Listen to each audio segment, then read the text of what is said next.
Ketua DPP Partai Nasdem Willy Aditya menyatakan sosok bakal calon wakil presiden pendamping Anies Baswedan yang akan segera diumumkan akan memberikan efek kejut bagi masyarakat. Lalu sosok seperti apa yang cocok untuk mendampingi Anies Baswedan di Pilpres 2024 mendatang?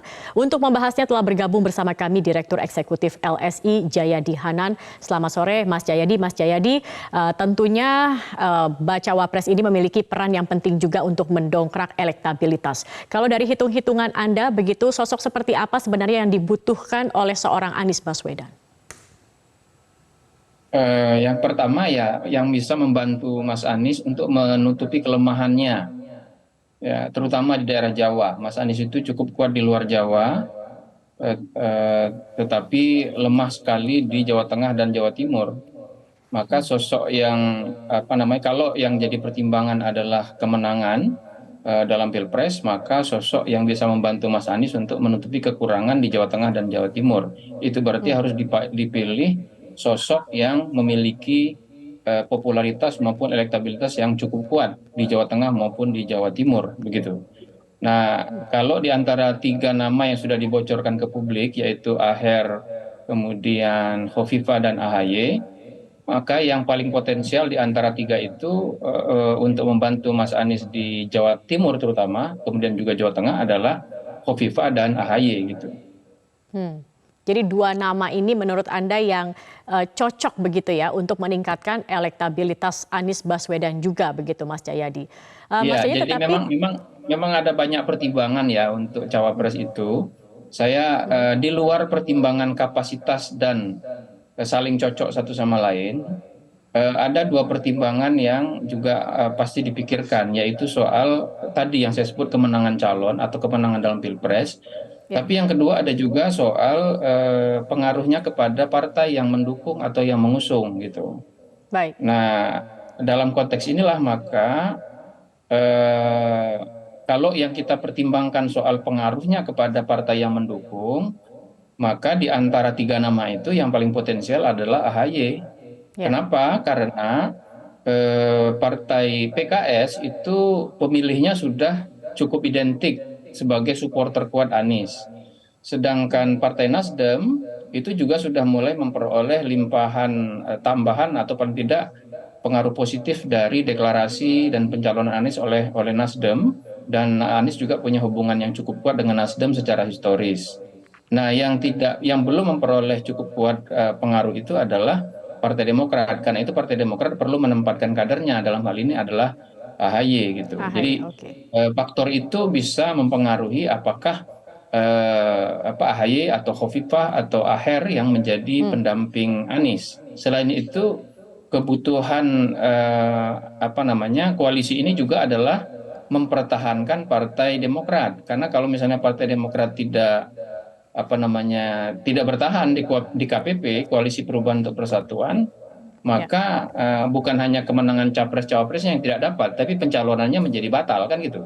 Ya, baik. Nah, Mas Jayadi, dari tiga nama yang memang selama ini beredar begitu ya, ada AHY, Khofifah Indar Parawansa, bahkan ada Ahmad Heriawan juga. Nah, ini kalau dalam bursa cawapres begitu, Mas Jayadi, sejauh ini seperti apa perkembangan terbaru dari elektabilitas cawapres? Kalau dulu nama yang sering kita dengar adalah tiga teratas, ada Sandiaga Uno, ada Erick Thohir begitu ya, termasuk juga AHY begitu. Nah, kalau saat ini seperti apa, Mas Jayadi? AHY dan Khofifah itu selalu masuk 5 besar gitu.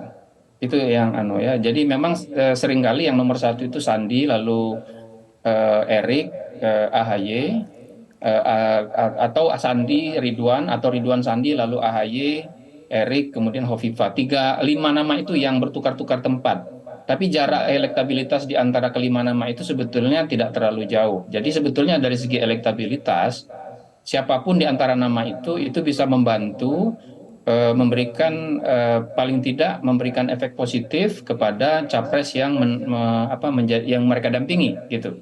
Jadi kalau dalam konteks ini adalah nama Khofifah dan AHY yang selalu masuk 5 besar. Jadi kalau kita bicara soal elektabilitas bakal cawapres secara individu, maka memang pilihannya mengerucut kepada AHY dan Khofifah. Oke, kalau kita melihat juga statement dari Koalisi Perubahan yang mengatakan sepertinya akan mengumumkan dalam waktu dekat begitu dan akan memberikan efek kejut bagi Ya. masyarakat. Kalau Anda melihat sebenarnya kapan waktu yang tepat untuk mengumumkan bakal calon wakil presiden ini, Mas Jayadi, sehingga efek kejut itu juga bisa berpengaruh pada elektabilitas hingga hari pencoblosan nantinya. Saya menduga ya ini tidak akan dengan cepat diumumkan gitu. Karena tadi pasangan capres-cawapres bukan hanya di koalisi perubahan dan untuk persatuan, tapi juga di bakal koalisi yang lain itu tidak memiliki apa namanya elektabilitas yang dominan.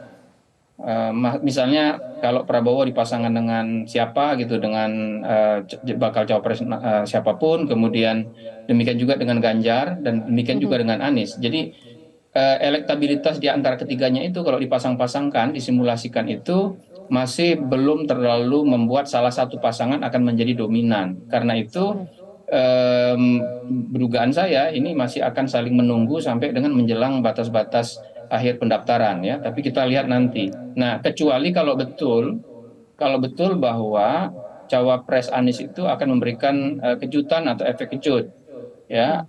Tapi apa kejutan atau efek kejut itu sementara ini kan kita bisa memaknainya sebagai cawapres yang tidak diperkirakan atau kurang diperkirakan bakal dipilih kan gitu. Ya. Nah, menurut saya efek kejut itu mungkin terjadi, tapi dia tergantung kepada sikap AHY dan Demokrat. Kalau AHY dan Demokrat itu legowo untuk tidak menjadi cawapresnya Anies, tetapi mereka tetap berada dalam koalisi perubahan untuk persatuan, maka potensi efek kejut itu ada, ya. Tapi kalau Baik. yang dipilih adalah AHY, kan itu bukan kejutan, kan selama ini memang seperti yang saya bilang tadi, yang paling diperkirakan ya kalau nggak AHY, Khofifah gitu. Tapi kalau Baik. misalnya di antara tiga nama ini Khofifah yang dipilih, nah ini ada juga efek kejutnya, tetapi dalam arti kurang diperkirakan. Kenapa begitu? Hmm. Karena Khofifah itu dipandang orang lebih banyak berada pada lingkaran Pak Jokowi saat ini, Ya. ya. Karena dia lebih banyak berada di lingkaran Pak Jokowi, maka diperkirakan agak sulit bagi Khofifah untuk menjadi cawapresnya Anies.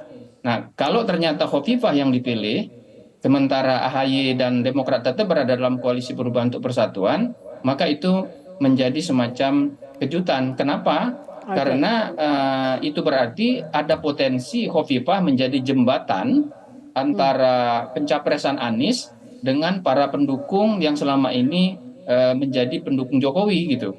Jadi itu Baik. mungkin efek kejutnya.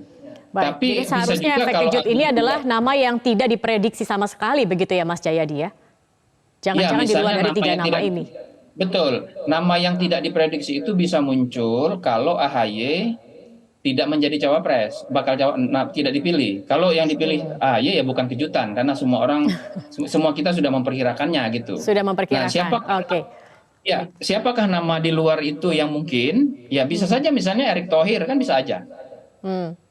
Oke. Kalau Sandi kayaknya agak kurang ya, karena beberapa petinggi PKS juga menyatakan Sandi akan bisa jadi pilihan dari Anies kalau apa namanya dia menjadi calon dari apa namanya PKS misalnya ya. Tapi Baik. kan Sandi mungkin agak kurang gitu. Ridwan Baik. Kamil juga mungkin tidak akan menjadi kejutan karena Anies kan cukup kuat di Jawa Barat. Jadi mungkin yang diperlukan Anies bukan tambahan kekuatan di Jawa Barat, tapi di Jawa Tengah atau Jawa Timur. Maka Jawa yang Timur. paling Oke. mungkin itu kalau kita melihat tiga nama ya, lima nama ya seperti yang disebut tadi, lima besar, yang paling mungkin memberikan kejutan adalah kalau ternyata Erick Thohir yang dipilih oleh Anies sebagai bakal cawapres ya. Tapi Itu Erick akan Thohir menjadi tidak sebuah akan juga kejutan ya. dipilih Oke. kecuali kalau akhirnya legowo menjadi tidak dipilih sebagai Baik, cawapres Mas gitu. Jayadi, saat ini ada pertemuan antara Anies Baswedan dan SBY di Pacitan dan juga AHY begitu. Apakah ini memperkuat dugaan bahwa AHY yang akan dipilih atau menurut Anda ada lobby-lobby dalam pertemuan ini?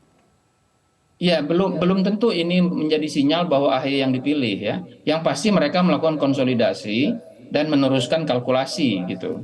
Itu yang menurut saya yang pasti.